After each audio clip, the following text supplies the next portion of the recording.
গত মাসে বিজয়ের দিবসের বন্ধে আমি এবং আমার স্ত্রী মৌসুমী একটা ট্যুর এজেন্সির মাধ্যমে সুন্দরবনে ঘুরতে যাই।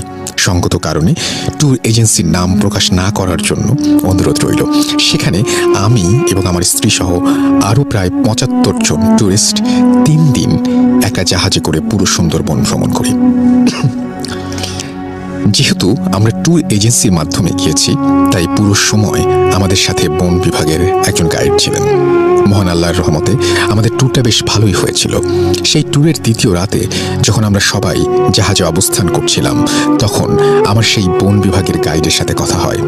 সুন্দরবন দেখতে যেমন সুন্দর, তেমনি তার মধ্যে লুকিয়ে আছে অনেক অজানা ভৌতিক ঘটনা।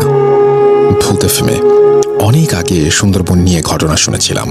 সেই চিন্তা থেকেই ওনার কাছ থেকে সুন্দরবন নিয়ে ঘটনা জানতে আগ্রহ প্রকাশ করি।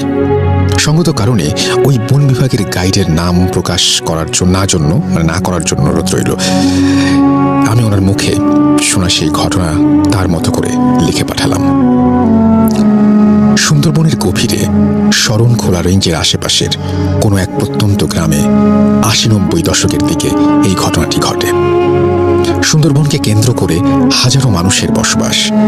সুন্দরবনের গ্রামের মানুষেরা মূলত মধু সংগ্রহ, গোলপাতা সংগ্রহ করে তাদের জীবিকা নির্বাহ করে।